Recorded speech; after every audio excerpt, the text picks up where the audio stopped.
move on to next week's? I gotta make some smarter picks on air. So I'm kind of loving Tapology's site more than I am UFC's the best. site. Oh, it's way better. It's the best. We might start just using Tapology. Yeah, going forward here. It's the go-to, I think, too. There's lots of other cool shit you can look at while we talk about it. So is this UFC Fight Night Vegas 35? Yep. There we go. Yep. Barboza Chikadze. Is that how you say it? Chikadze. Chikadze. Yeah. My Georgians. The one Georgian doesn't wrestle, though.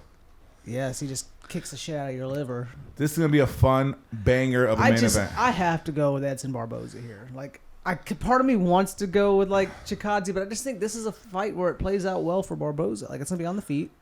Yeah, I mean, he's got the experience edge, right? Yeah. Giga's a great striker. He can grapple if he needs to. Great kickboxer, but he's not going to do anything that Edson hasn't seen, right? Yeah. There's not a big age, even though one's younger, right? Especially in their UFC career or MMA career, it's not a huge age difference, right? Yeah. Barboza's been in a little bit more battles that you do put that in there. To look at the height and the reach is almost identical. It's this is as pick 'em as it gets to me. Again, I lean Barboza as well, but I don't something about Chikadze's on a roll. He's on a roll right now. Yeah, he's got 5, and then what do we got? 3? He had that liver kick, Giga kick knockout of Cub Swanson that kind of put him on the map for sure. It's gonna be a fun fight to watch. Right, they're gonna probably be mostly in fighting at distance, throwing some head kicks and fucking liver kicks from Barboza or liver kicks from Giga, head kicks from Barboza. This is gonna be a great fight. It's gonna be a good way to close out the show.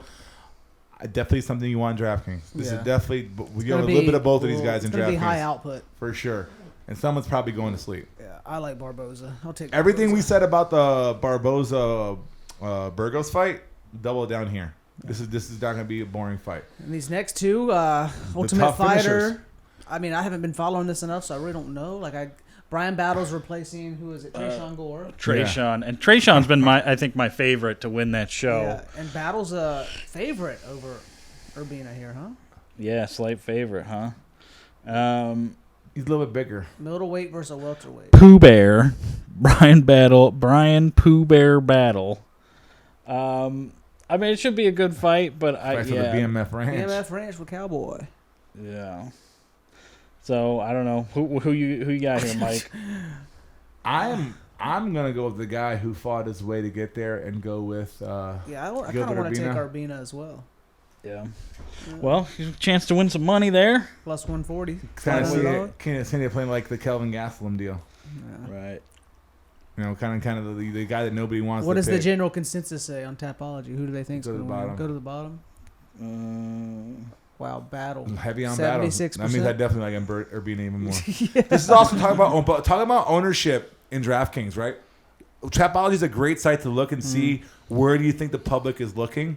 Then you can kind of guess who's going to be low owned, right? Yeah. There's other ways you could do it, different subscription sites. I'm not going to give anybody props without paying me. Yeah. But there's different stuff you can do. There's stuff that I subscribe to. But Tapology is free for everyone. Looking at that general consensus kind of gives you an idea of where the public is leading. So if you want to be a little contrarian, you can look on Tapology for sure. And then you have the, what is this, the bantamweights? The bantams. Yeah, look at, again, these guys Ricky Tercios and Hadouken. Brady Heistand. Heistand? Is he from the, is Brady from the fucking Tough Season? I think both these. Oh, these guys are. Yeah, they're tough. Yeah, this is the bantamweight. The bantamweight. These are the bantamweight ones. Yeah, the other one. Okay. Alpha male versus sick Jitsu. I mean, a 72-inch reach at bantamweight is pretty impressive. That's a pretty big dude with that height. I mean, and he's a favorite going in again.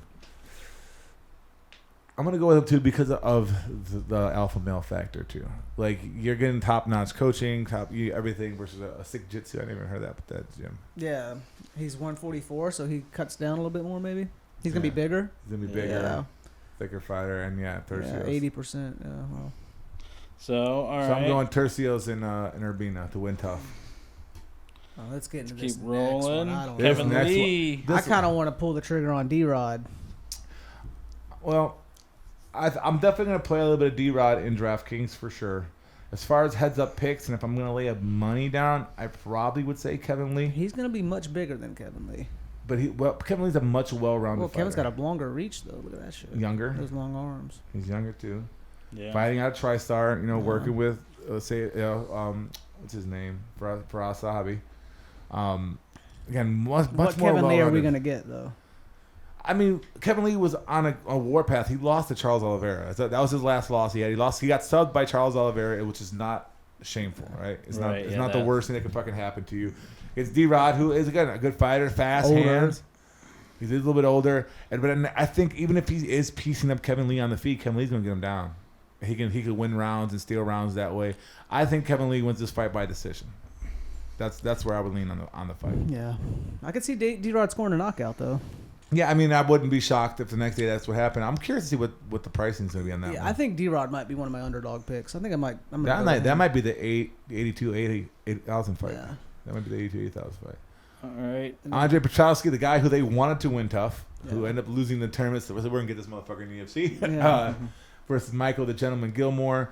I think Petrovsky, he looked great. I actually watched his fight. He looked like a UFC fighter. He did fight that. Wasn't he the last UFC guy? Isn't that who he beat? he fought. He was the first fight on the show. Yeah, right? the last UFC guy. So, yeah, Aaron Jeffrey. There you go. Yeah. But he just looked sharp, strong, physical wrestler. I think he's going to kind of dominate this fight. He's going to style on Gilmore. Yeah. I don't know much Yeah, about he's a Gilmore. pretty big favorite. Yeah, that's going to be a 9K guy, I think. All right.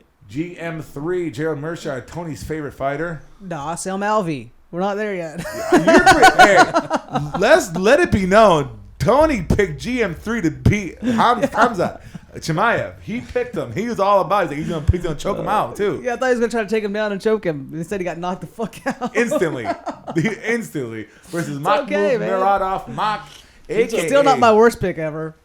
No. That Listen, big he's a meniscus he's a big underdog in this because fight. this motherfucking Muradov's Yeah, a bad Muradov's boy. going to murder him. He's gonna piece him up. I think Muradov knockout in round 3 is a fun bet because he's Yeah. won his last fights in round 3. He kind of pours it on as the fight goes. Great stand up, great kickboxing. Again, part of the money team. Yeah. The strangest pairing in marriage in fight sports. The fact that him and Floyd Mayweather work together. Like, how does Floyd fight of all the MMA fighters? Not the Kevin Hollins or shit like that. He finds this guy in the middle of fucking Uzbekistan.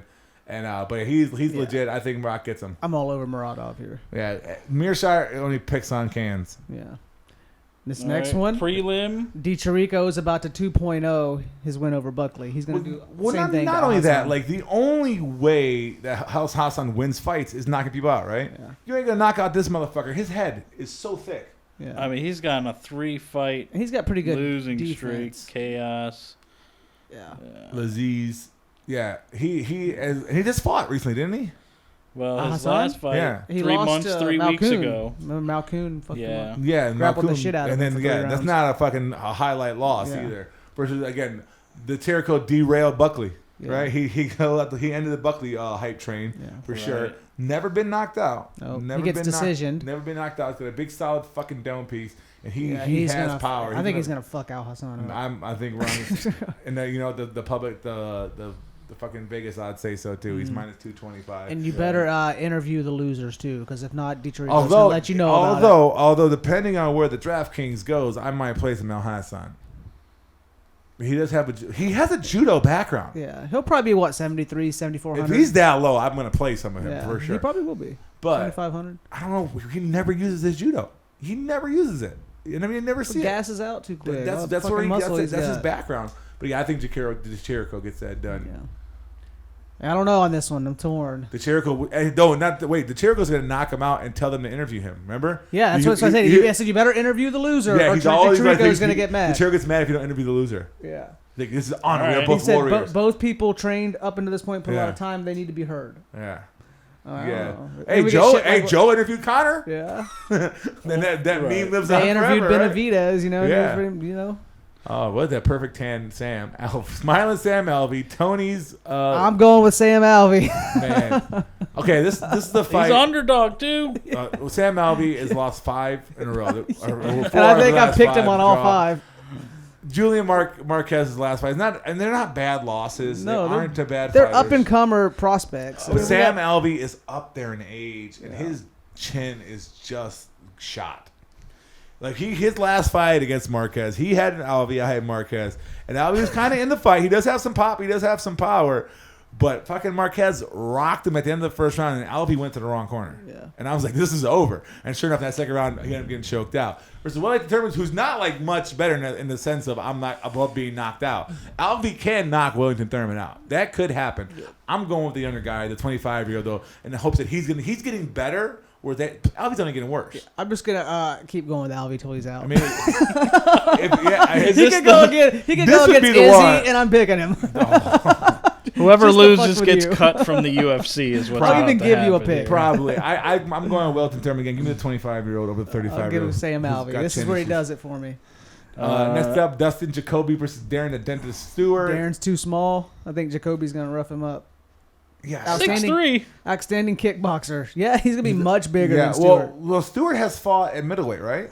Yeah. He's fought at middleweight before. Yeah, He fought Kevin Anders Holland. at middleweight, And and then Kevin they did it Holland. at light heavyweight, and he fought Kevin Holland. So I mean, Jacoby's a big dude, big, powerful striker, and then Great kickboxer. Darren Stewart's tough to knock out, but I think Jacoby. I think Darren Stewart would have to go to like some kind of wrestling well here. I don't know if he can get Jacoby down. Yeah, I don't see where he gets the edge on this fight. Even if it goes to wrestling, I think if it goes to wrestling, he's just bigger, stronger, and he can wrestle too. Yeah. Like Jacoby can wrestle too. I think Jacoby gets a knockout victory, similar to what Anders did. Yeah. Similar to Anders did in that fight. He's gonna be bigger, stronger, more powerful. Yeah, Jacoby. Who's this? Mike's cousin. Vanessa Demopoulos, right? Say the name, right? Little Monster versus JJ. Kind of even looks like Aldrich. Jackson with long curly hair a little bit. You saying Carlo then? Man, minus 350 at JJ. Oh, I'm loving Demopoulos at an underdog. She former LFA champion. She's small though. Look, 5'1", 115. I'm 62-inch reach versus Aldrich, and Aldrich is a fucking little pit bull. I'm going for it. It's that family bias. Family- I'm gonna go with JJ Aldrich. This one's for the bloodline. JJ The Aldrich's little gonna monster eats. send her back to JJ LFA. Aldrich. She's a champ. Aldrich never been a champ of shit. LFA is not being an LFA champion is not a fucking slouch. All right, we got two more here. We're I in mean, I agreement on think this Pat one. Sabatini Yeah. should win this fight. I think Pat Sabatini out wrestles Jamal Emmers. Jamal Evers is a minus 140 favorite, though. Is that That's not not- a typo? No, I mean that's barely a favorite though. That's almost pick 'em price. Look at plus 115. By the time this fight happens, Sabatini's gonna be a favorite because at that money people are gonna bet for Sabatini and it's gonna flip. What do the people think on Tapology? What are Yeah. that's kind of how I. Yeah, I think he's gonna win on points. He's gonna wrestle control time. It's gonna be pretty one-sided in that sense. Yeah. And Sabatini gets that done. Unless he gasses or some shit. Yeah, I mean And- Emmers been out for a long time too. I think it's been Yeah. over a year since he's fought. Well, no, that was not saying. This one, blink and you'll miss it. My man, Mana Martinez. I was really 41 years old. Yeah, exactly. He What is the gonna fuck? Mana Martinez, lock him in your lineups, KO first round. He is gonna put Guido Canetti to sleep. The word can is in his name. He is a can set up for Mana Martinez. And then the letter I can't. Martinez was supposed to fight originally Jesse Stratter, another guy who kind of likes to eat punches for dinner. And then he got put against Trevin Jones, and they pulled him out of that fight to put him in this one because they wanted to knock this guy So out. probably would have considered a good chance against Trevin Jones. Mana Martinez has never seen the third round in a fight. He's been in the second a few times, but everything he's done, he's the one. He fought Draco Rodriguez. He lost to a triangle choke, I think it was. He lost by submission to Draco, but has pretty much fucking iced everybody else. He's another loss early in his career. This fight's gonna end really quick. It's gonna be knockout Mana Martinez. Yeah, I'll go with fucking Mana big Martinez hook. as well. Big hook to the Canetti. Play it in your DK lineup. Well, so that's it for Fight Night Barboza, UFC Vegas 35. Should be a fun card. So we'll let's go on to this week in MMA news. Here's just the Trayshawn Gore knee injury, I believe, if that end of that first paragraph, due to a knee injury. It's all right. I mean, he'll end up in the UFC. So, He'll be in. I mean, Dana White's basically saying he'll probably end up fighting the winner of the battle. That's what I was gonna say. I guarantee, like that'd be on a fight night or something like that on a card. Like, the supposed tough winner versus the winner, you know? Right. And then come out. And you also got a pretty much hype fight for your first fight in the UFC too. So again, I think I think it might end up working out better for him. I think so too. Yeah. It's better. I think so too. Tough, It'll build hype for this next fight. How many good tough losers has there been? I mean, Bonner, he lost, right? Yeah. Middling career. Did Gaslam win the Ultimate Fighter? He won. Yeah.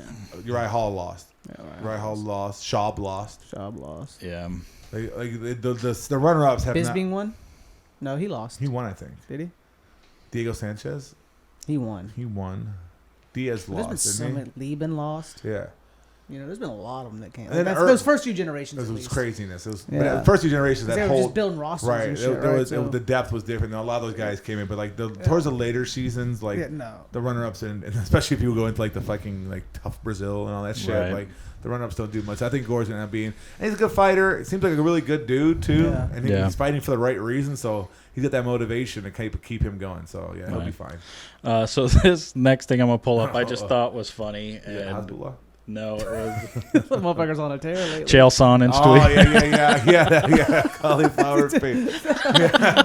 My brother actually texted this to me. I cracked up. He's like, it's so true. Yeah. Vanderlei Silva is the only fighter with the cauliflower. It's true. It's funny. Fucking true, man. It's fucking true. Well, all the strikes that he's had, man. The wars that Vanderlei's been. If anyone's earned cauliflower face, it's been Wanderlei for sure. Axe murderer. There's gonna be so many MMA fans that have no idea who he is, and he was a bad motherfucker, man. A beast, one of the best of all time. Scary seeing him on the other side of the cage. All right, let's keep going.